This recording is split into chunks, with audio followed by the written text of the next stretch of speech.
The Alaskan wilderness was quiet after the storm. The kind of stillness that pressed down on the land like a heavy blanket, muffling every sound except the slow crunch of boots over damp pine needles and the occasional whisper of wind through snow-laden branches. Ranger Eliza Callahan adjusted the strap of her backpack, her breath misting in the morning chill as she made her way along the forest trail. She was no stranger to isolation. In fact, she preferred it. Stationed at one of the most remote ranger outposts in the Tongass National Forest, she could go days without hearing another human voice. It suited her. Born in Anchorage and orphaned by a house fire at the age of 9, Eliza had learned early on that nature, though harsh, never lied. Out here, things made sense. Weather patterns, animal behavior, survival. The forest didn't pretend to care. That, in its own way, was comforting. Today had begun like any other. The storm had knocked down several trees along Trail 19, and she'd set out before sunrise to assess the damage and clear debris. She moved with practiced precision, chainsaw on her back, hand radio at her hip, a revolver holstered, just in case. But then, halfway through the route, she saw it. A bear. Not just any bear. A massive adult grizzly, nearly 9 feet tall if it stood on its hind legs, its fur still damp from melting snow, standing dead center in the trail like a statue. Eliza froze mid-step. Her fingers instinctively curled around the tranquilizer rifle slung over her shoulder. The bear didn't move. Didn't charge. Didn't growl. Just stared. She narrowed her eyes. Something wasn't right. Normally, bears in this region either avoided humans or reacted with aggression if surprised. But this one was calm, almost eerily so. Its dark eyes locked with hers, unblinking. Its breathing was visible in the cold air, slow and steady. Not agitated. Not defensive. Her instincts screamed caution, but something deeper, something she couldn't quite name, told her this was no ordinary encounter. "Easy, big guy," she whispered, not taking her eyes off the animal. She took a single step forward, hand still near the rifle. The bear didn't flinch. Instead, it turned slightly, paced forward several yards, then paused and looked back at her. Eliza blinked. Was it waiting? She shook her head. This was absurd. But then it did it again, walked forward, stopped, turned to look back. Its body language didn't speak of threat, but urgency. Intention. She stood rooted in place, her mind wrestling with logic. Bears didn't ask for help. They didn't beckon humans. This could still be some strange fluke. Maybe it was leading her away from a den. Maybe it was disoriented from the storm. Still, she couldn't shake the feeling that it wanted her to follow. "Damn it, Eliza," she muttered under her breath. She loosened the rifle slightly, more for comfort than anything else, and took another tentative step forward. The bear moved again, faster this time. Still pausing. Still glancing back. Eliza followed. She moved slowly, boots careful over slippery terrain, every sense on high alert. The forest had grown quieter, somehow heavier, as if watching them. Branches dripped melted snow in slow, deliberate drops. Ravens flitted above, their cries muffled by distance. The bear led her off the main trail and into thicker growth, where trees pressed in tightly and the path narrowed to an animal track. Occasionally, it stopped and looked at her, sometimes with a soft huff that sounded almost impatient. Eliza's heart pounded, not out of fear but a strange, pulsing anticipation. What was she walking into? Minutes passed. 10. 15. The terrain began to slope downward, the air growing colder with each step. Snow grew deeper here, untouched and pristine. Then, around a bend, Eliza began to notice something new. The smell. Faint at first. Acrid. Sure. She sniffed the air. Burnt wood? Smoke? Maybe decay? The bear moved quicker now, and for the first time since the strange journey began, it emitted a low sound, a chuff mixed with a whine. Not hostile. More like a plea. Eliza quickened her pace. The trees suddenly parted into a small clearing, and the sight before her knocked the air from her lungs. A makeshift shelter, or what was left of it, lay half-collapsed beneath a drift of snow and broken branches. It looked like it had been fashioned from wood planks, tarps, and rope. The remnants of a fire pit were visible, scorched black and surrounded by soot-stained rocks. Snow covered most of the structure now, but one wall had caved in completely, revealing the dark, hollow interior. Then she heard it. A faint whimper. High-pitched. Fragile. It rose and fell like a baby's cry muffled by distance and debris. She froze, scanning the area, and saw the bear move to the edge of the shelter. It lowered its head and let out a low, throaty moan, then looked back at her. Eliza's pulse spiked. That sound, was that coming from a cub? Her body moved before her brain caught up. She dropped to her knees beside the shelter, brushing away snow and wood fragments. She leaned in closer, listening, heart racing. Yes, definitely a whimper. Faint but real. Alive. She looked back at the bear. It hadn't moved. Just stood there, eyes fixed on her, breathing heavy and anxious. The same urgency she'd seen in those eyes on the trail was still there, but now there was something else too. Desperation. Oh my God, she breathed, crawling closer to the collapsed side. Her hands dug through snow, pried loose rotting wood, and pulled at tarp until she saw it. A small, trembling form barely larger than a loaf of bread. Covered in matted fur and crusted with ice. A cub, its eyes barely open, tiny chest rising and falling in shallow breaths. It let out a weak cry. Eliza's breath caught in her throat. This wasn't just an abandoned shelter. This was a den. Or had been. The storm must have collapsed it. And the mother, this massive bear, had come to her for help. She reached out slowly toward the cub, then paused. Behind her, the mother bear took one step forward. Eliza turned her head just slightly. They locked eyes again, woman and beast, both kneeling beside a fragile life. I get it now, Eliza whispered, tears stinging the corners of her eyes. You didn't want to hurt me. You needed me. And as the snow began to fall again in soft flurries over the clearing, she realized, this was no accident. She was meant to be here. Eliza's breath caught in her throat as she knelt at the edge of the collapsed shelter. The cub let out another faint cry, no louder than the rustle of leaves, and she felt her entire body shift from tense wariness to focused urgency. Survival mode. In a blur, she slipped off her gloves and reached into the dark crevice beneath the broken tarp and timber. Her fingers brushed fur, cold, wet, too still. She gritted her teeth and pushed aside splintered wood, careful not to let anything else collapse inward. The cub was wedged between two beams, half crushed, its body limp and curled awkwardly. Its leg bent at an unnatural angle. Broken, she murmured aloud, voice barely audible. Her heart pounded. She hadn't even touched the cub yet and already knew its condition was bad, maybe critical. She pulled her flashlight from her belt and clicked it on. The beam illuminated the cub's face, eyes barely open, its small chest fluttering with uneven breaths. Caked blood near the rear paw. Bruising on its flank. It shouldn't be alive. But it was. And now it was hers to save. Eliza dug into her backpack with one hand and activated her two-way radio with the other. Station 4, this is Ranger Callahan, she said, trying to keep her voice steady. I have an injured bear cub. Severe trauma, broken limb, possibly internal bleeding. I need a med-evac. Over. Pause. Crackling static. Then, copy that, Callahan. Closest evac is from Juneau. Weather still grounding choppers. ETA minimum 4 hours. Over. She closed her eyes briefly. 4 hours. Too long. Roger that, she responded. I'll stabilize and move on foot. Out. As she clicked the radio off, she felt something brush her side. She turned and nearly stopped breathing. The mother bear was inches away. Not hostile. Not threatening. Just watching. And then she did something Eliza would never forget. She lowered her head and nudged Eliza gently with her snout, just once before stepping back. Not a warning. A gesture. As if to say, please. A lump rose in Eliza's throat. There was no mistaking it. The bear knew she was trying to help, and was asking her to continue. The trust in that moment hit harder than any danger she'd ever faced. With shaking hands she focused. She grabbed her first aid kit and pulled out gauze, antiseptic, thermal wraps. She peeled her outer coat and laid it beneath the cub, cushioning its tiny frame from the frozen ground. Then, working quickly, she assessed the leg. A clean break, but swollen and already beginning to stiffen. She grabbed 2 straight branches from the shelter's wreckage and patted them with cloth, improvising a splint. The cub whimpered as she gently adjusted its leg and fastened the splint with medical tape and strips of cloth from her own shirt sleeve. She didn't even feel the cold. She was 9 years old again, crouched in the ashes of her childhood home, clutching a neighborhood cat that had crawled out from under the porch after the fire. It too had been broken. Her foster mother had tried to take it from her, said it was useless to save it. But Eliza hadn't listened. She nursed it with warm milk and old rags and named it Ash.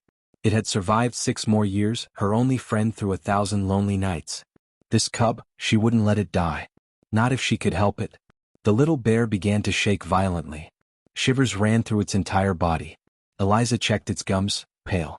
She pressed her fingers to its chest, heartbeat faint, thready. It was slipping. No. No, no, no.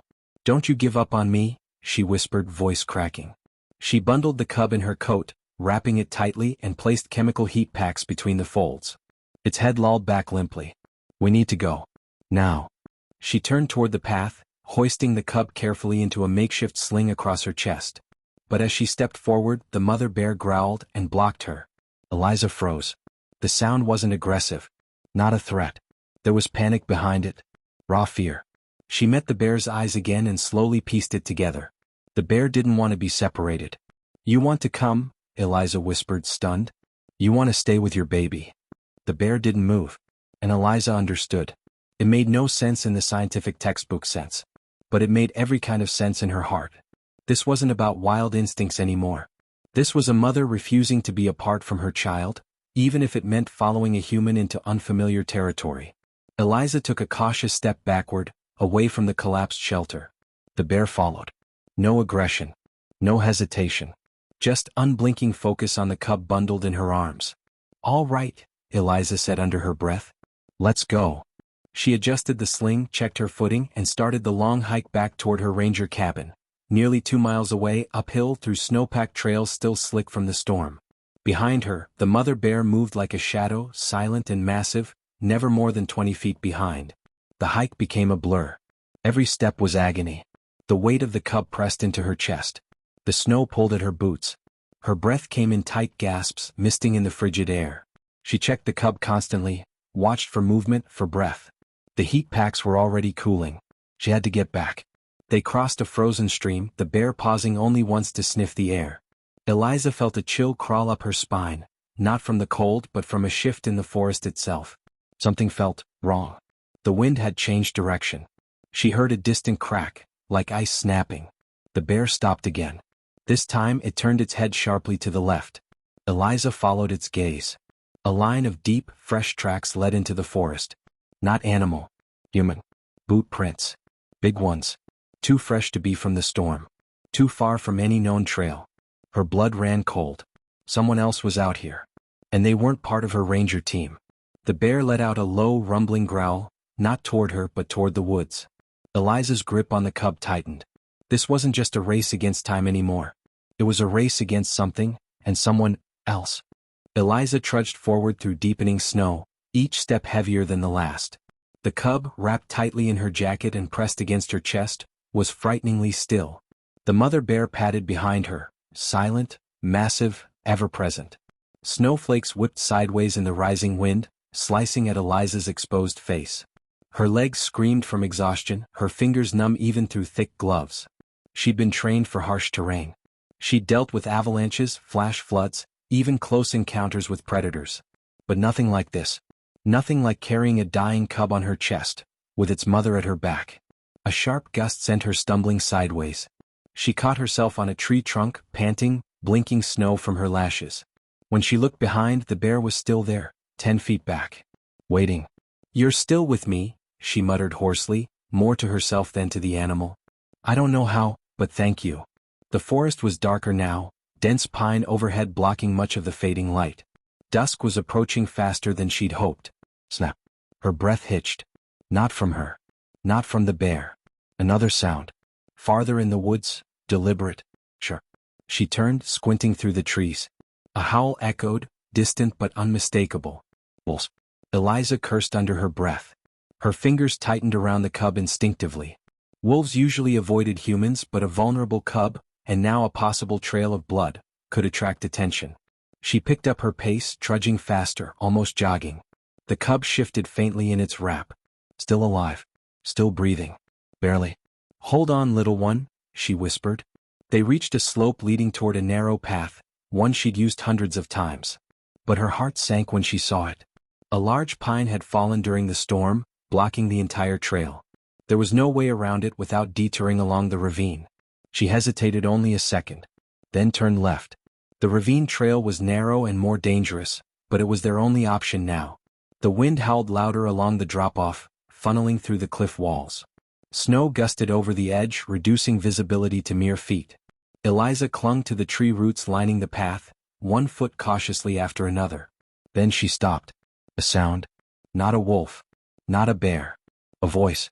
Weak. Barely there. She froze. Tilted her head. Ma. Another step. Listening. Mom? She turned sharply toward the sound. Her flashlight beam scanned the snow-covered slope, and caught movement. A tiny figure. Eliza's breath caught. She rushed forward, carefully but urgently, and fell to her knees beside the form. A human child. No more than 3. Curled beneath a haphazard pile of branches and leaves, face chapped raw from windburn, lips blue. A small knit hat barely covered his tangled hair. His coat was torn, barely clinging to his shoulders. Frostbite marked his fingers. But he was alive. She stared, mind reeling. There had been a missing child report 3 weeks ago. He and his parents had been camping off-route, disappeared during a freak snowstorm. A massive search followed, but after a week, it was quietly scaled back. No one expected a toddler to survive that long in the wild. But here he was, barely clinging to life, and positioned near the very same collapsed shelter where she'd found the cub. Her eyes widened. The shelter. The cub. The child. The bear. "Oh my God," she whispered. The pieces clicked together in an instant. The shelter wasn't just for the cub. It had been guarding both of them. This bear hadn't just tried to save her own baby. She'd been protecting a human child too. Eliza knelt and pressed her fingers to the boy's neck. Weak pulse. Too cold. She immediately unzipped her outer layer, tucked the boy beside the cub against her body, and wrapped them both in her jacket. Their combined warmth might just buy them a few more precious minutes. Her fingers shook as she unclipped the emergency beacon from her belt and jammed the activation switch. A green light blinked to life. A signal sent. Come on. Come on. She cradled the cub with one arm and the child with the other. The bear stepped closer now, making a soft, low sound in her throat. Eliza looked up, and for the first time she saw something entirely human in the animal's eyes. Oh, no time to lose. Eliza stood, legs trembling, and resumed her hike. The trail narrowed again, rising toward her ranger cabin. The snow reached her knees now. She slipped once, nearly fell, and had to steady herself against a pine trunk. Behind her, the mother bear moved steadily, never overtaking, never straying. And then something else happened. The child stirred. He whimpered, and his blanket began to fall from his shoulder. Eliza struggled to adjust it, but before she could reach, the bear extended her nose and gently nudged the blanket back over the child's chest. Eliza froze. Then blinked hard, emotion swelling so fast it choked her. It was the most astonishing alliance she'd ever seen. Man-animal. Parent. Protector. For the next 20 minutes, they moved like a single living, breathing unit, up the slope, over icy roots, across wind-beaten ridges. Every few steps, Eliza would glance at the child, then the cub, then the bear, making sure none faltered. She whispered encouragement, mostly to herself. You're okay. You're safe. We're almost there. Then, through the trees she saw it. The roofline of her cabin. A breath escaped her lips. They had made it. She pushed forward, adrenaline overriding exhaustion, boots crunching over the last stretch of snow. And then the roar of an engine cut through the wind. She turned. A snowmobile. From the opposite trail. It pulled into the clearing fast, headlights flaring in the twilight. A rider jumped off, tall, bundled in ranger gear. Ranger Seth. Eliza, he shouted over the engine noise, eyes wide. She raised her hand. They're hurt. We need. But he stopped cold. His eyes shifted past her. Widened in horror. She turned. The mother bear had followed her into the clearing, massive and looming, still just a few feet behind. Seth's hand went to his belt. No. Eliza shouted. But it was too late.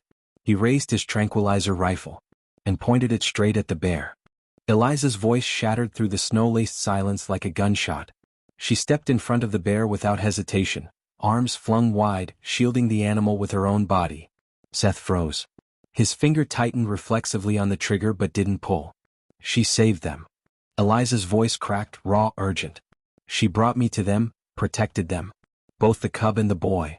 Seth's eyes darted from Eliza to the bear. The massive animal stood motionless, its breath misting in slow, steady clouds. It didn't lunge. It didn't growl. Just waited. I swear to you, Seth, Eliza said, her voice trembling now, if you shoot her, you're shooting the only reason that child is still alive. A long pause. The snow fell heavier now. The air between all of them hung frozen in time.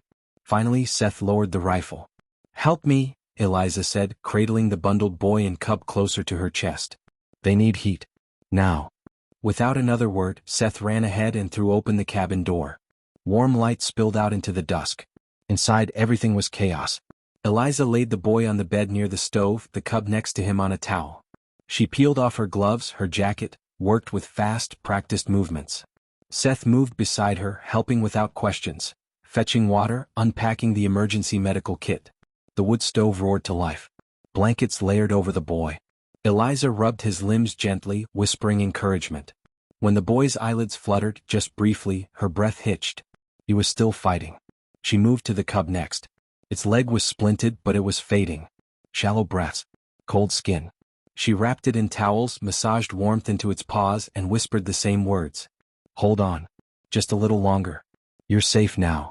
Outside, through the frost-covered window, the bear was still there. She stood on the porch, unmoving, her huge frame now speckled with fresh snow. Her ears flicked toward every sound from within the cabin, but she didn't try to enter. She just waited. Hours passed. The storm picked up, wind shrieking through the trees like ghosts. But the bear did not leave. And Eliza finally let herself break. It came in a rush, years of holding everything in, of pretending she was made of iron and bark. The pain of her own orphanhood.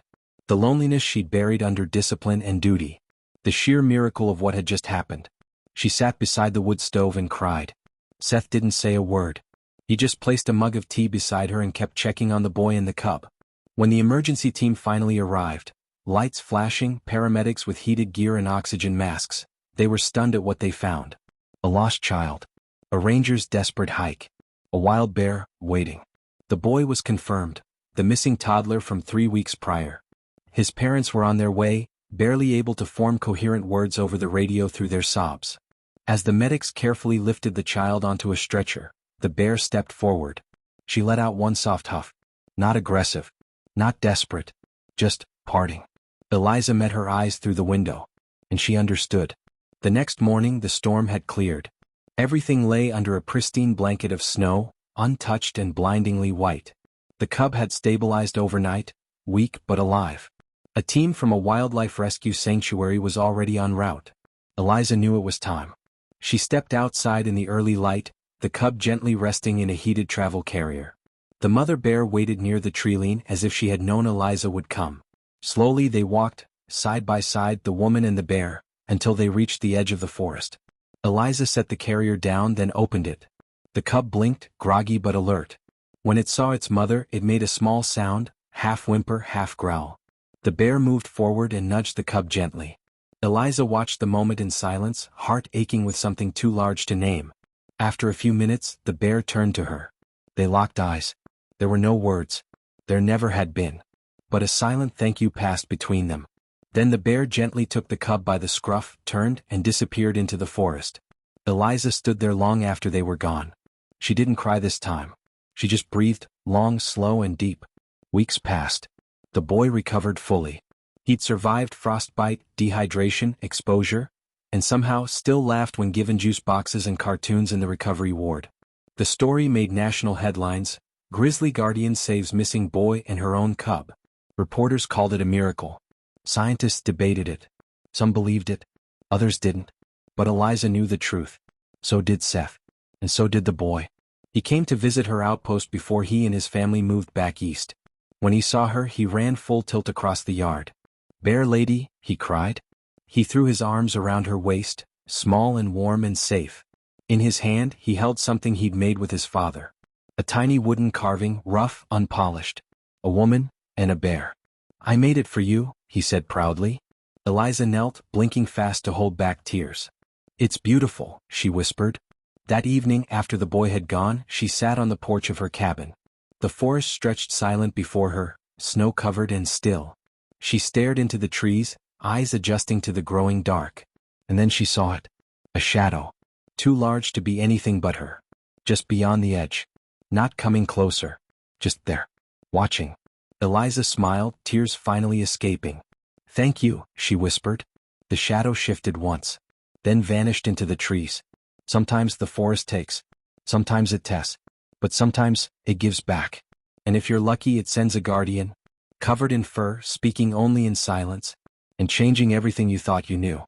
About wild hearts.